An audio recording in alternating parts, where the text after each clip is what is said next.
오늘 우리 하늘 아버지 하나님의 거룩하신 말씀은 신약성경 히브리서 제13장 1절부터 3절까지의 말씀입니다. 오늘 우리 하늘 아버지 하나님의 거룩하신 말씀은 신약성경 히브리서 제13장 1절부터 3절까지의 말씀입니다. 신약성경 368면에 위치해 있습니다. 제가 대신 봉독하여 올리겠습니다. 형제 사랑하기를 계속하고 손님 대접하기를 잊지 말라. 이로써 부지 중에 천사들을 대접한 이들이 있었느니라. 너희도 함께 갇힌 것 같이 갇힌 자를 생각하고 너희도 몸을 가졌은즉 학대받는 자를 생각하라. 아멘. 아버지 하나님 감사합니다. 아버지 하나님의 무궁하신 은혜와 강복과 사랑에 모든 감사와 찬양을 아버지 하나님께 올립니다. 이 거룩한 주일 아버지께서 하루의 생명을 허락해 주셔서 아버지께 예배하며 아버지께 예배를 올리며 말씀을 나누며 한 주를 살아갈 용기를 갖고자 합니다. 오늘 나눠지는 이 말씀 가운데 인도하심이 역사하셔서 이 말씀을 가지고 한 주를 살아갈 수 있으며 아버지 하나님 편에 서서 결코 아버지 하나님을 떠나지 아니하도록 은혜를 내리셔 주시옵소서. 아버지 하나님의 은혜와 사랑을 찬양하오며 우리 구주 예수 그리스도 이름으로 기도 올리옵나이다. 아멘. 예, 새로운 주일이 밝았습니다. 날씨가 무척이나 덥습니다. 가만히만 있어도 이렇게 땀이 줄줄 나는 그런 날씨가 됐습니다. 예전에 방콕에 한 달 정도 좀 갔었던 적이 있는데 그때 날씨가 이거보다는 좀 덜 더웠던 것 같은데 어떻게 한국에서 이런 날씨를 좀 맞이할 줄은 상상도 못했습니다. 예전에는 선풍기 이렇게 몇 대로도 집에서 생활을 할 수 있을 정도로는 더웠어요. 근데 에어컨이 필수적인 기계가 돼서 이제 저소득층한테 에어컨도 이제 지급을 해주고 보급을 해줄 정도로 에어컨이 필수가 됐습니다. 날씨가 매우 덥습니다. 오늘은 제자백가 한비자 편에 나오는 이야기를 하나 소개를 하면서 말씀을 열려 합니다. 한비자라고 하면 TV 프로그램을 통해서도 많이들 알고 계시죠. 이 제자백가라는 말은 모든 성인들의 이야기를 담은 책입니다. 여기서 성인이라고 하면 거룩할 성자를 써서는 안 되겠죠. 그래도 좀 성공한 인물들, 많이 배운 사람들의 이야기를 뜻합니다. 이 한비자편에 어떠한 얘기가 나오냐면 한 임금 군주가 있었습니다. 그 군주에게 음식을 대령을 했어요.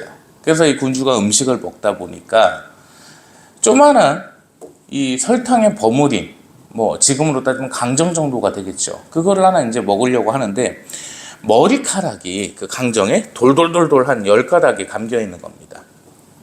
그러면 임금이 먹는 음식에다가 머리카락을 갖다가 그냥 빠친 것도 아니고 실수로 빠친 것도 아니고 돌돌 감겨 있었다라고 한다면 농락한 것밖에 안 되죠. 그래서 이 임금이 매우 화가 났습니다. 그래서 이것을 만든 자를 잡아오라, 요리사를 잡아오라. 이 요리사를 잡아왔습니다. 그 요리사를 죽이려고 합니다. 신하들을 시켜서 임금을 농락을 했으니 저 요리사를 당장 처형해라. 이제 목을 베려는 순간에 그 요리사가 한마디를 합니다. 폐하의 음식을 지금껏 몇 년 동안 제가 맡아서 해왔는데 과연 폐하께서 저를 죽이시면 가장 이득 보는 자가 누구겠나이까. 저는 하지를 않았사오니 너무 억울하니 그를 생각해 주십시오 라고 이제 말씀을 올립니다. 그러자 이 임금이 가만히 생각을 해보니까 그 말이 맞아요. 뻔히 지 죽을 지 않은 짓은 안 했을 거란 말입니다. 그래서 진상을 밝히라고 하니 어떻게 됐느냐. 머리카락 길이도 그 당시에 CSI가 있었던 것도 아니고 요리사가 주방장이었는데 그 주방장 바로 밑에 있는 신하가 있었습니다. 그래서 이 주방장이 없어지면 자기가 주방장의 위치에 올라갈 수 있었던 거죠. 그자가 범인이었던 겁니다. 그래서 어쨌든 그자를 처형을 했습니다. 그러면 이 한비자 이야기에서 뭐가 제일 중요하냐. 누군가 나한테 말도 안 되는 짓을 했을 때 그 말도 안 되는 짓으로 인해서 이득을 볼 자가 누군지를 생각하는 게 삶의 지혜라는 이야기가 나옵니다. 우리가 귀신에 홀리거나 사탄에 홀리게 되면 가장 기뻐할 자가 누굴까요? 그 귀신이나 사탄이 아닙니다. 바로 마귀입니다.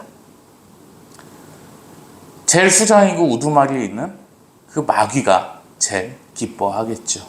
우리가 하나님의 편에서 떠나면은 가장 기뻐할 자가 누구겠습니까? 우리의 삶에 예수님께서 계시지 아니하다면 가장 기뻐할 자가 누구겠습니까? 그를 생각해 보십시오. 더 나아가서 살면서 누군가가 시비를 걸거나 누군가가 악으로 같이 끌고 가려고 한다면 그거에 빠졌을 때 제일 기뻐할 자는 나를 유혹한 자는 아닙니다. 바로 마귀가 제일 기뻐할 겁니다. 그것만 생각하고 사시면 됩니다. 오늘 이 히브리서 말씀은요, 제 인생의 모토가 되는 말씀이었고 20살 때부터 나이 40을 먹은 지금까지 언제나 기억하고 있는 말씀입니다. 20여 년간 이 말씀을 그래도 생각하면서 살았다고 해도 과언이 아닙니다. 본문 말씀 보실까요? 형제 사랑하기를 계속하고 손님 대접하기를 잊지 말라. 이로써 부지 중에 천사들을 대접한 이들이 있었느니라. 아멘. 주석에 보시면 베드로전서 4장 9절 말씀 나옵니다. 베드로전서 4장 9절 말씀 우리 한번 가보겠습니다. 베드로전서 4장 9절 말씀입니다. 뒷장에 있죠.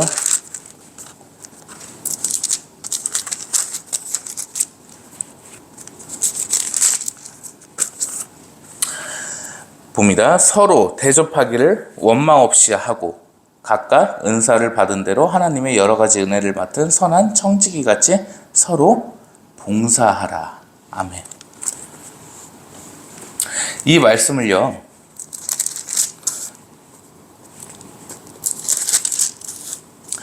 생각을 하실지는 모르겠습니다만은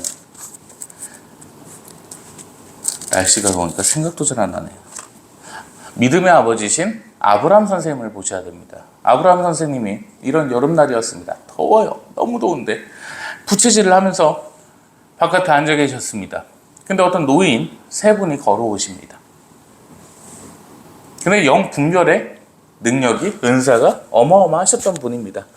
바로 그분들 앞에 가서 무릎을 꿇으십니다. 아브라함 선생님은 누구보다도 재산이 많으셨고 누구보다도 명예가 높으셨던 분이셨어요.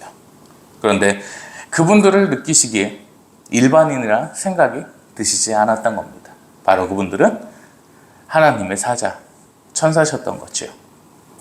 극진한 대접을 통해서 누추하나마, 누추하긴 뭘 누추해요. 트럼프 타운만 한데 제 집에서 모시고 싶나이다. 그분들을 극진히 대접을 합니다. 아브라함 선생님의 자손은 셀 수가 없을 정도였었고 하나님께 받은 은혜는 성경 역사상 누구도 받지 못한 은혜였습니다. 은혜 위에 은혜였습니다. 그것이 바로 이중 은혜입니다. 간단하게 한 말씀을 드리면 아버지께서 은혜를 내리셨습니다. 그런데 그 은혜 위에 또 은혜를 내리십니다. 그게 바로 이중 은혜입니다. 이것은 뭐 말로는 형용이 되질 않지요. 강복을 받고 은혜를 받은 사람에게 또 그 은혜를 동일하게 내리신다는 겁니다. 이게 이중 은혜론이에요. 그 은혜를, 이중 은혜를 받은 사람은 아브라함 선생님 한 분밖에 안 계십니다. 즉, 이 말씀이 그 아브라함 선생님을 말씀한 말씀이에요. 이로써 부지 중에, 알지 못하는 중에입니다. 부지 중에는 천사들을 대접한 이들이 있었느니라. 나누고 베푸는 삶이 그리스도인의 자세가 되어야 됩니다. 더 나아가 말씀을 드리면 우리는 나누고 베푸는 삶을 살아야 돼요. 누구에게도 인색해서는 안 됩니다. 누구에게도 짜서는 안 돼요. 언제나 베풀어야 되는 것이고 언제나 나누어야 됩니다. 내가 가진 것을 나누는 것만큼 기쁜 일은 없다는 생각을 갖고 살아야 된다는 것이죠. 그러다 보니 하나님의 사자를 대접했다는 겁니다. 천사를 인간된 몸으로, 사람의 몸으로 대접을 했다. 영광 중의 영광입니다. 아버지 하나님의 사자를 대접했습니다. 즉 우리가 가진 재산이, 우리가 가진 것들이, 모든 것들이 내 것이 아니라 하나님의 것이기 때문에 그렇습니다.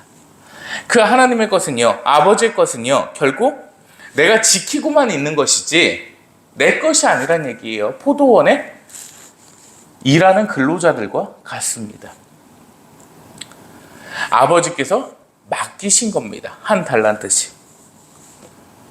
그거를 가지고 네가 어떻게 쓰는지를 아버지께서는 보시는 것이지 우리가 가진 게 우리 게 아닙니다. 내가 가진 것을 내 것이라고 생각하는 순간 인간은 죄에 빠지기 시작합니다. 욕심에 빠지기 시작합니다. 아버지의 편에서 떠나기 시작합니다. 그럴 수밖에 없습니다. 사람은 그런 존재입니다. 그런데 내가 가진 것이 아버지 것을 맡은 거라고 생각이 들면 어떨까요? 아버지께서 주신 재산으로 열심히 장사를 하고 사업을 하고 기업을 운영을 해서 또 그것의 이윤을 가지고 아버지 하나님의 표에 서 있는 사람이 많은 사람들에게 그것들을 나누고 베푼다. 얼마나 아름답습니까? 아버지께서는 그러라고 우리에게 주신 겁니다.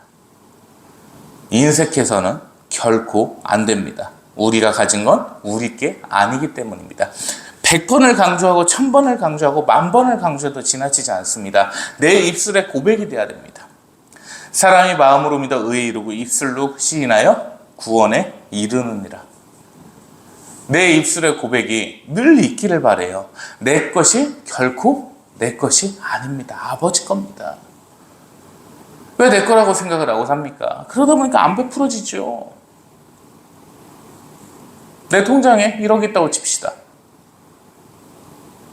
길 가던 노숙자가 있습니다. 굶주려 허덕이고 있습니다. 그 사람한테 10,000원을 베풀었어요. 9,990만 원이 남겠네. 이 생각을 하면 안 된다고요.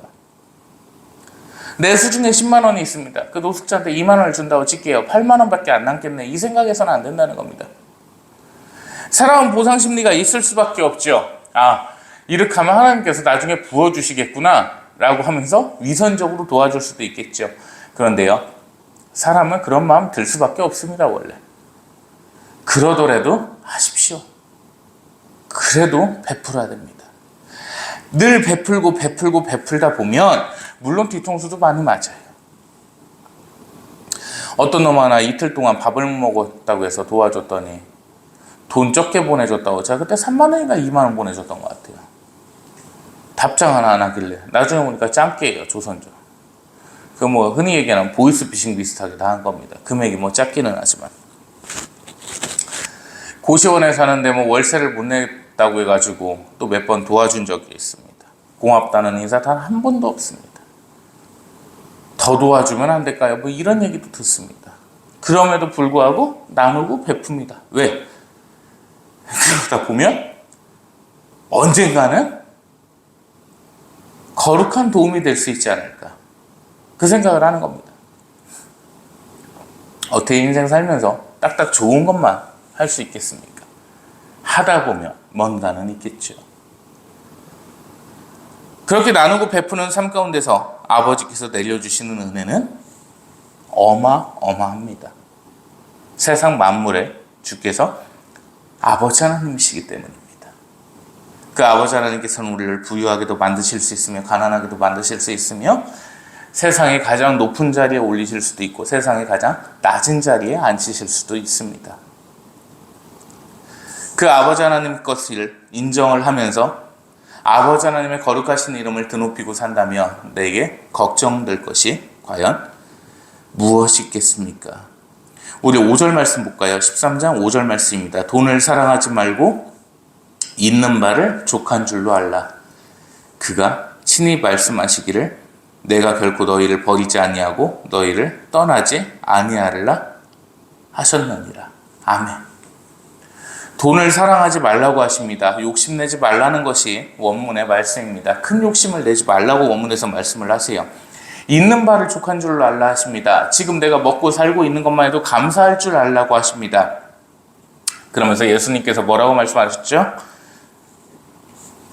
내가 결코 너희를 버리지 아니하고 떠나지 아니하리라. 아멘. 이게 원문대로 보면요, 이게 좀 한국말로 해석이 돼서 조금 이제 와닿지가 않는데 예수님께서 이렇게 말씀하시는 거예요. 너희가 지금 가진 것만 해도 아버지께 감사하면서 있어라. 왜? 내가 너희 가운데 있을 텐데, 너희와 함께 있을 텐데 너희가 강복하지 않겠느냐? 너희가 부족할 때마다 채워주지 않겠느냐? 무엇이 걱정이 되느냐? 이 말씀입니다. 굶기시지 않는다는 겁니다. 아버지 하나님께서는 결코 자녀를 굶기시지 아니하십니다. 궁핍한 환경에 처하게도 하지 않으십니다. 자식을 버리시지 않는 아버지 하나님이십니다. 세상 모든 것에 대해서 욕심을 낼 필요도 없고 걱정할 필요도 없습니다. 그저 아버지께서 하루하루 부어주시는 은혜에 감사하며 살면 됩니다. 그게 사람이 그리스도인이 해야 될 마땅한 자세이기 때문이죠. 우리 4절 말씀 보실까요? 13장 4절 말씀입니다. 3절 말씀도 함께 보겠습니다. 갇힌 것 같이 갇힌 자를 생각하고요. 너희도 몸을 가졌으니 학대받는 자를 생각하라. 어려운 사람들을 생각하라는 말씀입니다. 원문대로 보시면 뭐라고 되어 있냐면 옥에 갇혀 신음하는 자들을 생각하고 학대를 받으며 이 땅을 살아가는 자들을 생각하라. 즉 뭐냐면 지옥에 있는 자들입니다. 그 옥에 갇힌 자들을 생각하라 말씀하십니다. 안 베풀어가지고 내 거라 생각을 하고 살아가고 아버지 편에서 떠난 지옥불에 가 있는 자들을 생각하라 하십니다. 그러면서 뭐라고 하시죠? 이 땅에서도 힘겹게 살아가는 자들을 봐라. 그래도 주일날 예배 드릴 정도면 먹고 살만 한 거예요. 까놓고 얘기해서. 여유 없고요. 아예 돈 없고 하면 먹고 살 걱정 있으면 교회도 못 나옵니다. 하루하루 힘겹게 살 수밖에 없어요. 1,000원짜리 한 장 헌금할 수도 없다는 겁니다. 우리 교회는 가능하겠네요. 헌금이 없으니까. 내가 지금 처한 상황이요. 내가 지금 살고 있는 상황이 아버지 하나님께 무궁한 감사를 드려야 되는 상황인 겁니다. 열사병으로 죽지 않은 것만 해도요. 부동산 쪽에도 관심이 이제 많다 보니까 제가 이제 저희 기업에서 하는 일 중에 하나가 이제 경매에 나온 부동산 물건을 매입을 해서 또 조금 더 이윤을 남겨서 팔고 이런 거를 이제 많이 합니다. 그러다 보니까 유튜브에 그런 부동산 관련된 알고리즘들이 떠요. 오늘 아침에를 하나 보니까 시골집이에요. 엄청 산속에는 완전히 시골집인데 뭐 석가라도 다 무너져 내렸어요. 지붕도 무너져 내렸고 그런 집인데 거기서 미라가 발견이 됐습니다. 마을 사람도 아니고 집주인도 아니었어요. 한 노숙인 하나가 그 시골집을 어떻게 찾았는지 거기 들어가서 부엌에서 죽었습니다. 살다 죽었습니다. 자, 그런 사람들을 봤을 때 어떤 생각이 드십니까? 왜 병원을 가지 거기를 가서 죽었대? 이런 생각이 드시면 않죠. 내가 당장 죽어야 할 공간이 없었던 거예요. 그러다 보니까 찾고 찾아서 갔던 데가 거기입니다. 그런 사람이 몸이 아프면 뭐 치료를 제대로 받겠습니까? 집 그런데 뭔 위생이 있겠어요. 병원균이 득실득실하겠죠. 그렇게 비참하게 가는 겁니다. 죽은 지 근 1년 만에 발견이 됐다고 하더라고요. 그렇게 살아갑니다. 진짜 내일 먹을 돈 하나가 없어가지고 몇천 원 갖고 살아가는 사람들이 한둘이 아니에요. 그런 사람들 생각하라는 말씀입니다. 그럼 내가 지금 처한 상황이 얼마나 행복한 상황이 전교조에서 했던 건지 만화를 하나 보니까 환경미화원들 있죠? 그 쓰레기 청소하시는 그분들을 갖다 보면서 어떤 애 엄마는 봐봐 공부 안 하면 저렇게 되는 거야. 어떤 애 엄마는 네가 열심히 공부해서 저런 분들도 행복한 세상 만들어야지. 근데 요즘 시대는 맞지 않아요. 환경미화원들 연봉 살벌합니다. 8천, 9천씩 돼요. 그 애 엄마보다 부자해요.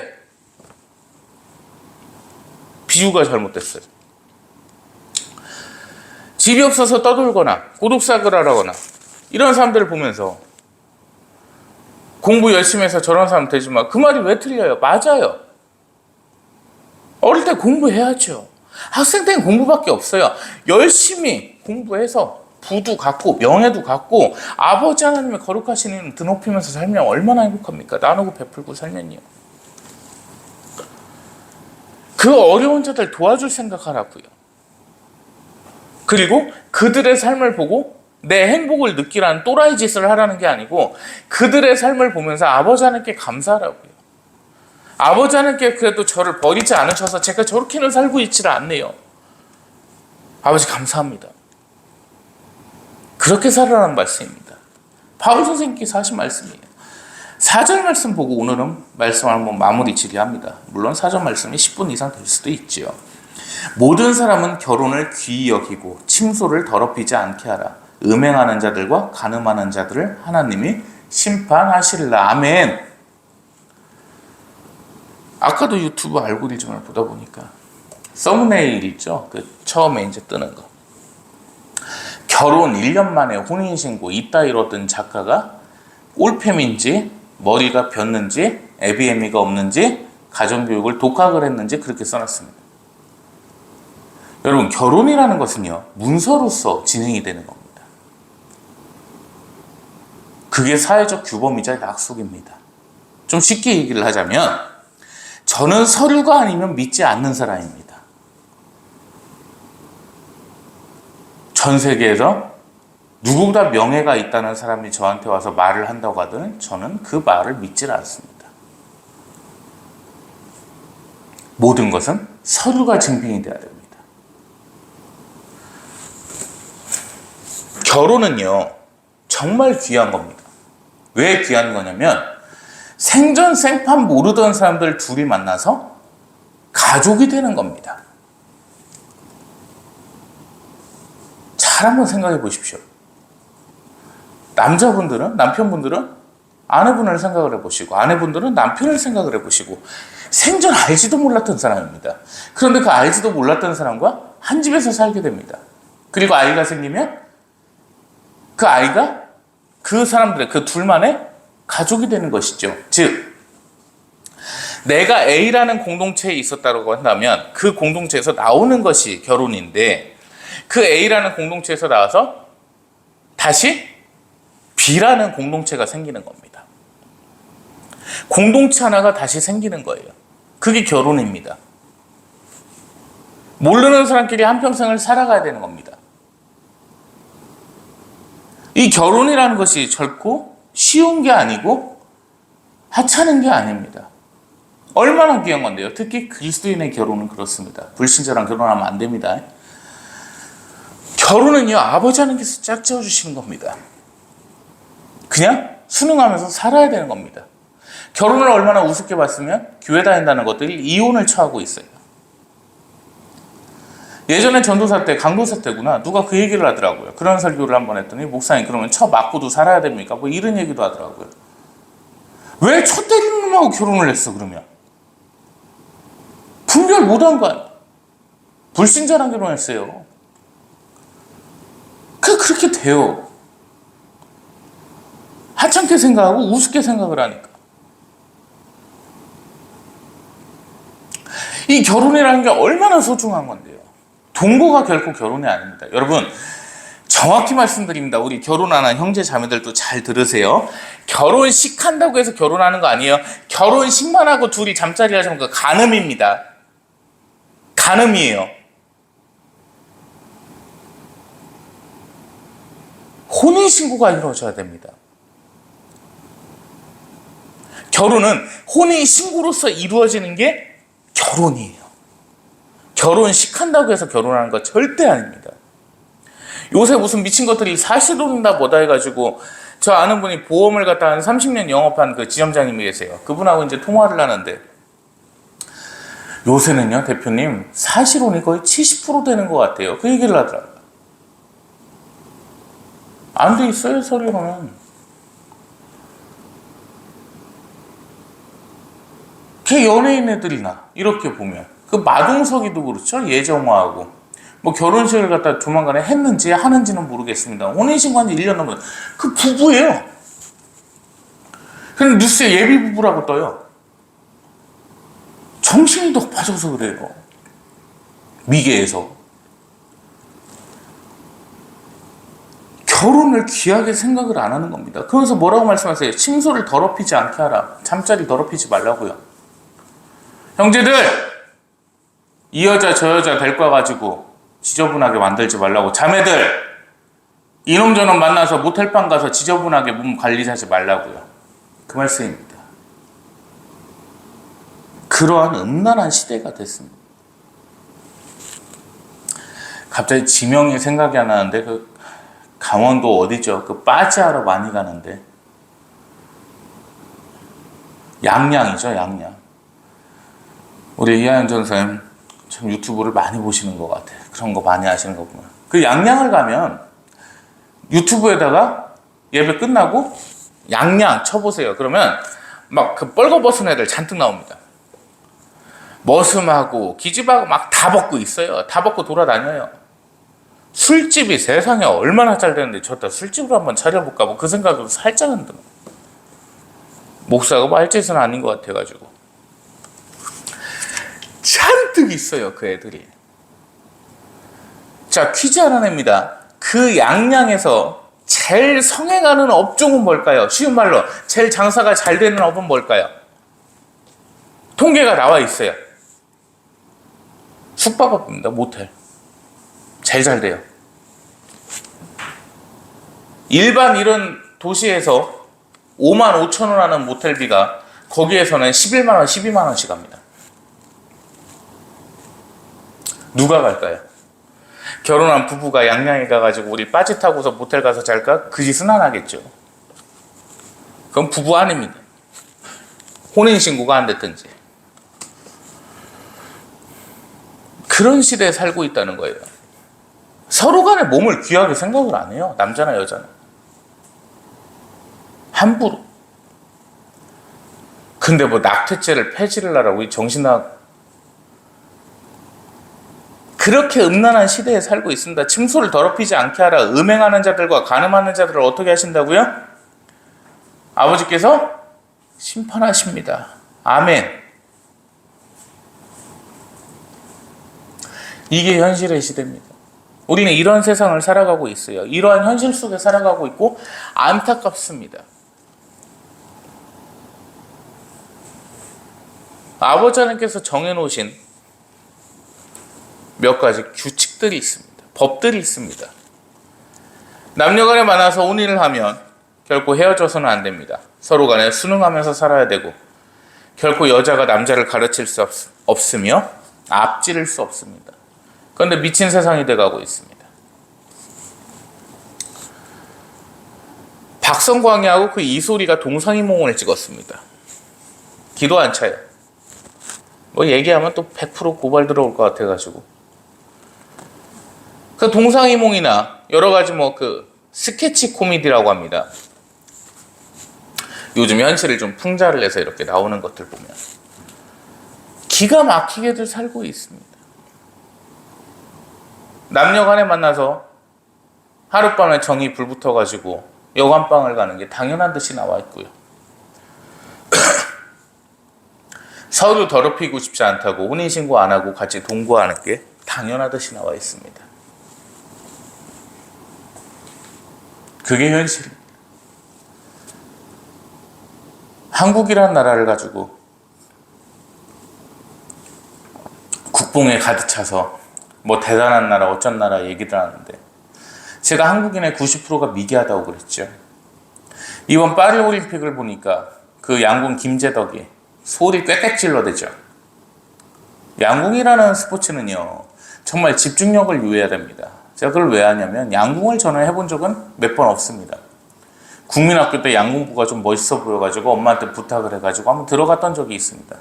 근데 이 활 당기고 하는 게 되게 힘들어요. 이렇게 턱에다가 막 대고 하는데 그게 힘들어가지고 용품만 잔뜩 사고서 그만둔 적이 한 번 있어요. 근데 그때는 제가 못 느꼈는데 이제 고등학교 때 당구를 배울 때 이 당구 큐대를 들고서 이렇게 보지 않습니까? 그러면 집중력이 어마어마하게 필요합니다. 그래서 누가 말을 걸어서도 안 돼요. 그냥 그것만 온전히 딱 정신이 담겨 있거든요. 양궁은 그보다 10배, 100배는 더 하겠죠. 근데 옆에서 소리를 질러대요. 인터넷에 댓글들이 더 가관이에요. 다른 나라가 우리나라한테 그렇게 했으면 열받았겠지만 다른 일본 선수한테 한국 애가 그렇게 했으니까 괜찮네요. 히히. 특히 맘카페. 그따위로 해갖고 금메달 따면 자랑스럽습니다. 그렇게 미개하게 해가지고. 그 미개한 행동하고 배워먹지 못한 행동해갖고 금메달 따면 자랑스러워요, 그게. 안산이 걔 금메달 땄을 때 걔 뺨이라고 해갖고 난리 났었죠. 뺨이라고. 올빼미도 아니고, 걔 단발이라고 해가지고 팸이라고 했다. 아니에요. 그 내용들 잘못 알고 계신 거예요. 걔가 5조 5억이란 단어를 썼었어요. 인터넷 커뮤니티에다가 5조 5억이 뭐냐면 남성의 정자수를 갖다 비하하는 단어거든요. 그런 단어들 쓰고 해갖고 이거 팸이다. 안산이 팸이다. 이렇게 얘기를 했단 말이에요. 근데 단발 갖고 팸이라고 했다고 단순하게 선동을 해버리는 거예요. 그래갖고 여자 연예인 애들이 참, 그러니까 걔들도 광대들이요. 지들 뭐 단발 인증 사진을 올리기 시작했습니다. 릴레이를. 미용실 잘 됐을 거예요, 그날. 더럽고, 추악하고, 미개하고, 진짜 키따나요. 그런 식으로 해서 금메달 따는 게 자랑스럽습니다. 아니, 김재덕이 소리 빽빽 지르는데 아주 화가 나요. 보는 사람. 그냥 참 일본 선수들은 얼마나 착해요. 그거 보면서 싸움 날 텐데 그냥 참아요. 히 하고서. 속으로는 어떨지 모르겠지만. 걔 저번에도 그랬어요. 소리 빽빽 지르는 게. 어제 탁구도 보다 보니까 신유빈이 왜 이렇게 소리를 질러대요? 그래갖고 일본 선수가 승리를 했죠. 아이, 박수 스바라시. 아주 기쁘게 박수 쳤습니다. 여러분, 진짜 애국심이나 나 자신을 진짜 고급스럽게 만들려면요, 인성을 봐야 되는 것이고요, 상황을 봐야 되는 것이고, 매너를 봐야 되는 겁니다. 정말 땀 흘려서 노력하고 열심히 하는 선수가 금메달을 따는 게, 메달을 따는 게 선이죠. 맞지 않습니까? 그게 의입니다. 그게 선입니다. 아무리 한국의 선수라고 한들 매너가 개판이고 인성이 개판인데 걔를 금메달 따라고 메달 따라고 하는 것은 선이나 의가 아닙니다. 잘 생각해 보세요. 진짜 잘 생각해 보세요. 의인이 승리하는 게 정의죠. 선이죠. 왜 스포츠 경기에는 적용을 안 시킵니까? 바른 행동을 하고 바른 노력을 하고 바른 경기를 한 선수가 메달을 따는 게 선이라는 거예요. 국적을 떠나서요. 내 나라 선수가 개판 5분 전에 행동을 하면 떨어져야죠. 쟤는 아직 올림픽 나올 애가 아니구나. 그게 선이라는 겁니다. 근데 국뽕에 가득 차가지고 다 좋대요. 이재명이 전남에서 오늘 그 투표를 했는데 89%가 나왔죠. 3%인가? 80%는 무조건 넘어요. 푸틴이 83% 나왔습니다. 재선할 때. 제가 항상 말씀드리는 게 있습니다. 저는 일관성이 있으면 인정합니다. 역시 민주당 인정합니다. 뭘 해도 될 놈들이에요.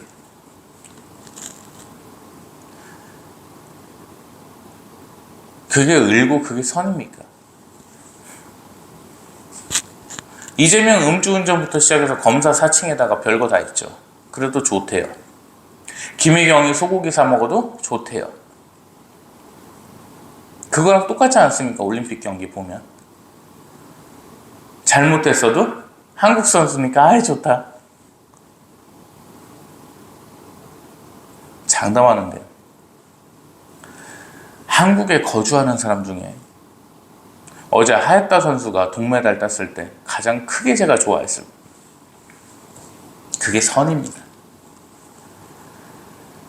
한국은 일본에 배우면서 살아야 되는 것이고요. 일본의 모든 것을 다 배워야 돼요. 90%가 미개하기 때문에 그렇습니다. 조국이 정경심이도 구속됐었죠. 조민이도 또 학력 저기 해가지고 다 취소됐죠. 지도 징역 2년 받아가지고 기다리고 있죠. 그래도 걔 좋다고 그냥 환장들을 해요. 대가리 비네들이. 인간 새끼들 아닙니다, 걔네들. 그거랑 올림픽 경기에서 개판 5분 전으로 매너하는 애 응원하는 거랑 뭐가 달라요? 전사님 똑같지 않아요? 그게 민족성이 나온다고요, 국민성이. 그게 현실입니다. 뭐가 을고 뭐가 선인지를 생각하라는 겁니다. 의와 선을 따지는 게 아버지 하나님의 뜻이겠죠. 당연히. 그런데 내가 앞서가는 겁니다. 그래도 내 나라인데 뭐 어때? 나를 드러내는 겁니다. 그래서 구원의 문이 좁아요. 내 생각에 이 성경을 다 앞질러 버립니다. 히브리서의 주옥 같은 말씀들이 정말 많아요. 히브리서 말씀은요, 버린다고 표현하기 좀 그렇고 그냥 지나칠 수 없는 말씀들만 가득히 있습니다. 그래도 이 히브리서 말씀 중에 제일 마지막 장 13장의 이 1절부터 4절까지의 말씀, 우리가 반드시 챙겨야 될 말씀이라서 오늘 설교를 해봤습니다. 빌레몬서는 모든 바울 선생님의 성경 중에서 제일 개인적입니다. 제일 사적이에요. 빌레몬에게 하신 편지인데 정말 사적이라서 한 장밖에 안 되기도 하고 내용 자체가 우리가 묵상을 해야 될 말씀이에요. 그래서 묵상 잘 해주시기를 바라고, 이제 끝났어요. 지금 얼마나 걸렸죠? 우리 성경 통독이 1년은 넘은 것 같은데, 이제 보시죠. 야고보서, 그리고 베드로서, 요한일서, 그 다음에 유다서, 이제 계시록, 이렇게밖에 남질 않았습니다. 이제 모든 여정 거의 끝나갔는데 빌레몬서만큼은 한 주 잘 묵상하시고 말씀 새겨 주시기 바랍니다. 그리고 형제 대접하기를 이 한 주도 잊지 마시기를 구주 예수 그리스도의 이름으로 축원합니다. 기도하겠습니다. 아버지 하나님 감사합니다. 아버지 하나님 사랑 가운데, 은혜 가운데 이 시간도 아버지의 말씀을 나눴나이다. 이 한 주 살아갈 때에 이 말씀을 가지고 강하고 담대하게 나가게 하옵시며 악한 영을 무찌르게 하옵시며 아버지 하나님 편에서 결코 떠나지 아니하도록 하여 주시옵소서. 언제나 나누고 베풀고자 하는 마음을 가지고 형제 대접하기를 잊지 않게 하옵시고 이웃 사랑하기를 잊지 않게 하옵시고 아버지 하나님의 이름만을 지극히 높이며 아버지의 그 거룩하신 존함을 송축하는 한 주가 될 수 있도록 역사하시어 주시옵소서. 은혜와 사랑을 감사드리오며 예수 그리스도 이름으로 기도 올리옵나이다. 아멘. 여호와는 내게 복을 주시고 너를 지키시기를 원하며 여호와는 그의 얼굴을 내게 비추사 은혜 베푸시기를 원하며 여호와는 그 얼굴을 내게로 향하여 드사 평강 주시기를 원하노라. 아멘.